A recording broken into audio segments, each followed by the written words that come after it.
అనకాపల్లిలో శుభప్రదం shopping mall. సినీ నటులు మానస వారణాసి మరియు శ్రీదేవి చేతుల మీదుగా గ్రాండ్ ఓపెనింగ్. యాక్చువల్‌గా పెద్ది అంట. ఓకే. అది చూసారా? యాక్చువల్లీ 'కమిటీ కుర్రోళ్ళు' తర్వాత చాలా కథలొచ్చినవి 80% వరకు విలేజ్ స్టోరీస్, ఆ బాయ్స్ మధ్యన అబ్బాయిలు యూనో అలాంటి కథలే వచ్చాయి. చెయ్యకూడదు అని కాదు గానీ, నా దృష్టిలో 'కమిటీలో' మేము అది ఫుల్‌గా చూపిచ్చాం. ఎక్స్‌ప్లోర్ చేయడానికి చాలా తక్కువుంది. ఇంకా ఎక్స్‌ట్రా ఎక్స్‌ప్లోర్ చేయడానికి. So, I was looking for interesting stories. ఇంకొంచెం ఆహ్, డిఫరెంట్‌గా అని కూడా చూడలేదు సార్. జస్ట్ ఇంకా ఎంటర్‌టైనింగ్ మరీ సేమ్‌గా కాకుండా. లేకపోతే మనమే టైప్ కాస్ట్ అయిపోతాం. ఇలాగే చేస్తారు రూరల్ దిస్ థింగ్ అని. So, I wanted to show variety. అదైతే నిజం. సో, అలాగా ఆ వెరైటీలో వచ్చిందే 'రాకాస'. అంటే 'రాకాస' కథ వినగానే మిమ్మల్ని బాగా ఎక్సైట్ చేసిన ఎలిమెంట్ ఏంటి? ఈ సినిమా చేయాలి, ప్రొడ్యూస్ చేయాలి, నేను చేసేయాలి అని. అది చెప్పలేను sir. The main plot point. Okay. Yeah! సినిమాలో తెలుస్తుంది. బట్ దట్ ఈస్ సంథింగ్ అది నాకు చాలా ఎక్సైట్ చేసింది. మీరు చెప్పకపోయినా టీజర్, ట్రైలర్ చూస్తే ఖచ్చితంగా సంథింగ్ స్పెషల్ ఈ సినిమా. Thank you. ఖచ్చితంగా థియేటర్‌కి జనాలను తీసుకొచ్చే సినిమా అనిపించింది. సో, అంటే ఈ కథలో మెయిన్ అంటే ఇప్పటివరకు వచ్చిన చాలా సినిమాలొచ్చాయి. ఇప్పుడు రెగ్యులర్‌గా కొన్ని సినిమా అంటే డిఫరెంట్ సినిమా అని చెప్పుకోవచ్చా ఒక రకంగా ఇది? అంటే జనాలకు ఒక థియేట్రికల్ ఎక్స్‌పీరియన్స్ ఇచ్చే సినిమా. Yes sir. డెఫినెట్‌లీ. అదే నేను చెప్పిందేంటంటే ఆహ్, థియేటర్‌కి వచ్చే ముందు మన లైఫ్‌ని ఒక 2.5 అవర్స్ పాజ్ చేసి థియేటర్‌కొస్తే ఇట్స్ ఎన్ ఎంటైర్‌లీ అస్సలు సంబంధం లేని ప్రపంచం అని చెప్పను. హ్మ్. ఎందుకంటే ఆ విలేజ్ డ్రామా అంతా ఉంటుంది. మనం రిలేట్ చేసుకునే కామెడీ ఉంటుంది. హీరో క్యారెక్టర్ అయితే ఇట్స్ సో బ్రిలియంట్‌లీ రిటెన్. ఆడిక్కడ ఏదో అంటే అదే సేమ్ మేము టీజర్‌లో చెప్పినట్టు ప్రతి ప్లగ్‌లోనూ వేలు పెట్టే క్యాండిడేట్ ఇరుక్కుంటాడు. తనకు పోయి తనే దూకుంటాడు అలాగా. శ్రీను గారి క్యారెక్టర్, నయన్ క్యారెక్టర్, చాలామంది బ్రహ్మాజీ గారు, కిషోర్, తనిఖీల్ బర్ని గారు, ఆశీష్ విద్యార్థి గారు, ఎవ్రీ వన్స్ క్యారెక్టర్ ఈజ్ సిట్యుయేషన్‌కి తగ్గట్టు ఉంటుంది సార్ కామెడీ. మేము ట్రైలర్‌లో కూడా వెతుక్కోవాల్సొచ్చింది. ఫాస్ట్‌గా మనకి పంచ్ మీద పంచ్ పడే కామెడీ ఏదుంది అని మేము ట్రైలర్‌లో we had to search because మా ఎంటైర్ ఫిల్మ్‌లో జోక్ పడాలి కదా అని ఏసే జోక్‌లేవి లేవు sir. Honestly they are all situational comedy, character comedy. So, yeah! That's the experience is that ఒక మంచి సినిమా చూసాము, ఎంటర్‌టైన్ అయ్యాము. ఒక 2.5 అవర్స్ హుక్ చేశారు మమ్మల్ని అన్న ఫీలింగ్ వస్తుంది. ఎందుకంటే అదే చాలా డిఫికల్ట్ అయిపోయింది ఈ మధ్యన. అది ఒక చిన్న సినిమా తో ఒక పెద్ద movie or medium budget movie experience ఇవ్వాలనైతే మేము ప్రయత్నం. ఐ రియల్లీ హోప్ కాదు. నేను చూసినంత వరకైతే మేము రీచ్ అయ్యాం. ఇప్పుడు ఆడియన్స్‌కి నచ్చుతుందానికి. అంటే ఈ ఫాంటసీ కామెడీ కదా సినిమా. అంటే ఆ ట్రైలర్ చూస్తే మీరు చిన్న పిల్లల్ని టార్గెట్ చేశారు. పదండి అని మొత్తం టికెట్లు వెళ్తే ఫ్యామిలీతో వెళ్ళేటట్టుగా ప్లాన్ చేశారు మీరు. యాహ్! పెద్ద ప్లానింగే అన్నట్టుగా. అంటే it's very clean film sir. Hmm. Very, very clean film. No like awkward scenes. ఇప్పుడు అంటే మనకు చాలా మటుకు కొన్ని వస్తాయి ప్రమోషన్స్ అప్పుడు యాహ్! ఫ్యామిలీ అందరూ ఎళ్లి చూడాల్సిన సినిమా అంటారు. కానీ కొన్ని సీన్స్ అయినా, పాటల్లో కొన్ని ఇవైనా కూడా కంఫర్టబుల్‌గా ఉండట్లేదు ఫ్యామిలీకి. అది గుడ్ ఆర్ బ్యాడ్ అని నేను చెప్పట్లేదు. As a family, as an Indian orthodox sort of a family they are not comfortable. But 'Rakasa' is very, very clean comedy family entertainer which has fantasy.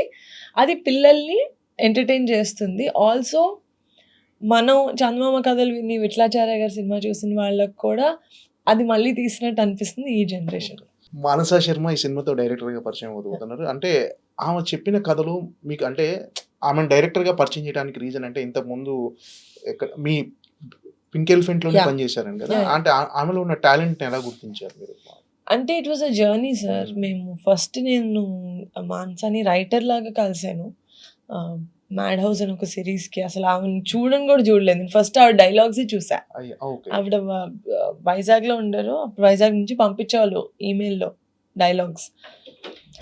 చాలా పెక్యూలియర్‌గా విట్టి కామెడీ ఉండేది. Dark jokes ఉండేవి. విట్టీగా ఉండేది.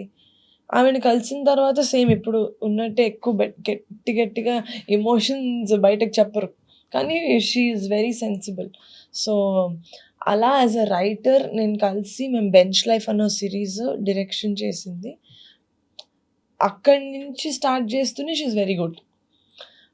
Director obviously any first time డైరెక్టర్స్కి మనం ఆ support will have to create. అంటే వాళ్ళ comfort, వాళ్ళ కాన్సన్ట్రేషన్ అంతా డైరెక్షన్ మీద పెట్టేటట్టు.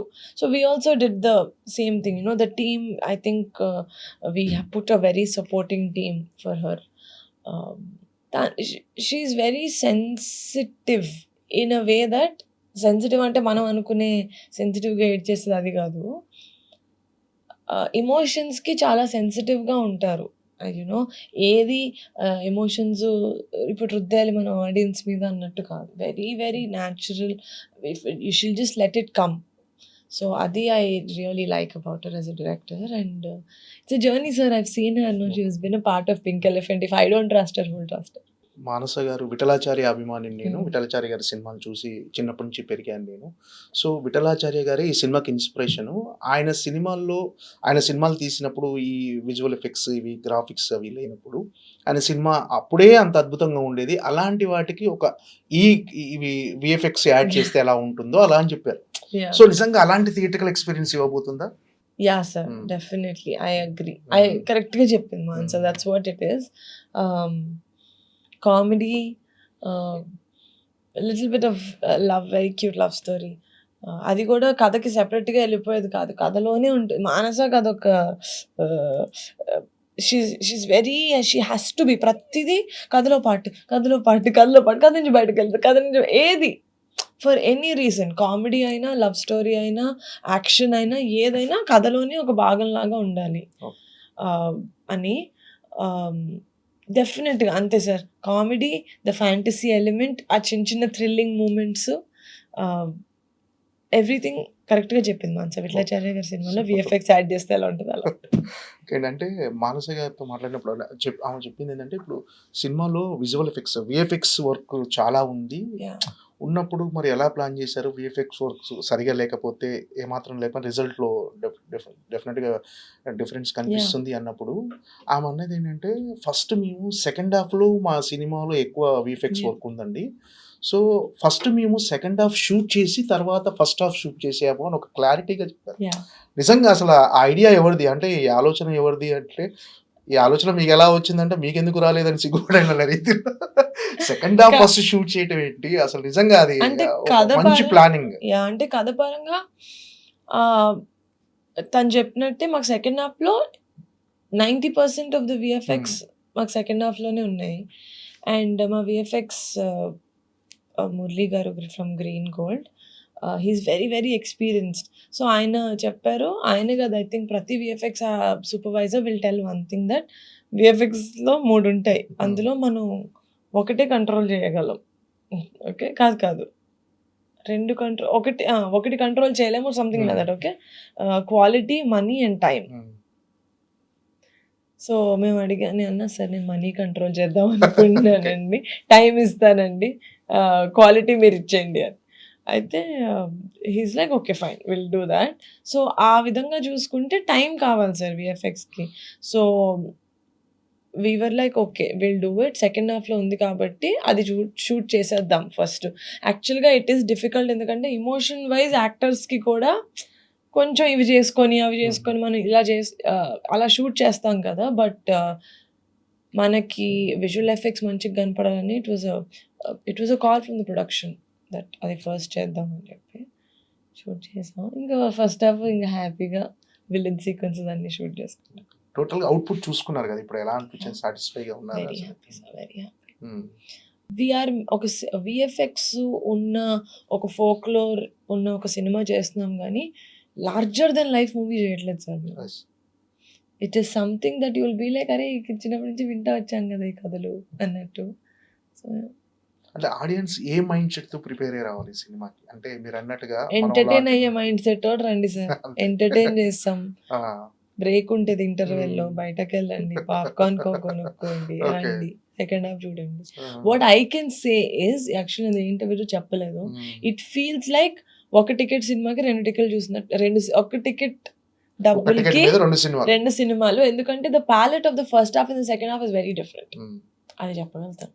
ఈ కథ చెప్పినప్పుడే అంటే ఫస్ట్ 'కమిటీ రోల్' సినిమా ఒక మినిమమ్ బడ్జెట్‌లో ఒక యాహ్! చిన్న సినిమాలాగా ఒక న్యాచురల్ సబ్జెక్ట్ చాలా మందికి కనెక్ట్ అయిపోయి అందరికీ చిన్నప్పుడు వాళ్ళ లైఫ్ అంతా గుర్తొచ్చేసి అంత అంత అందరి హృదయాలను హత్తుకుంది ఆ సినిమా.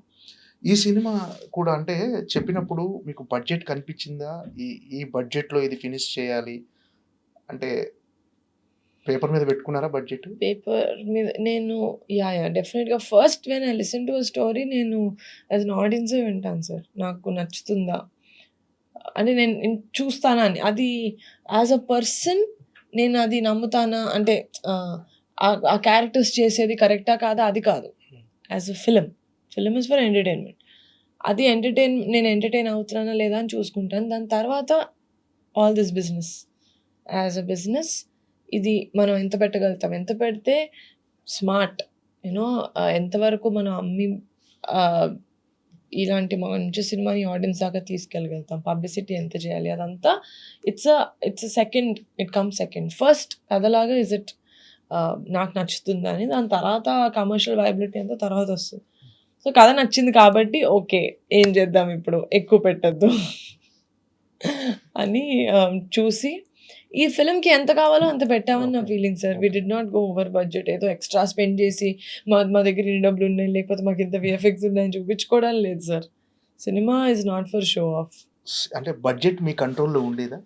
As a yeah! ప్రొడ్యూసర్‌గా రోజు మీరు ఎలాగో ఖచ్చితంగా సెట్స్‌కెళ్తారు. యాహ్! ప్రతిరోజు ఏం జరుగుతుందో మీరు చూసుకుంటారు. యాహ్! నేను యాస్ ఎ కమిటీకి ప్రొడ్యూసర్. ఎక్కువ వెళ్ళలేకపోయాను. ఎందుకంటే అది ఊళ్ళో జరిగి క్రౌడ్ వల్ల. బట్ ఈ ఫిల్మ్‌కి like most of the time I was in set. అంటే ఎక్కడైనా ఆర్గ్యుమెంట్స్ జరిగాయా? ఇక్కడ అనవసరం, ఇక్కడ ఖర్చు పెట్టొద్దు. అదంతా సినిమా షూటింగ్ ముందే సార్. హ్మ్.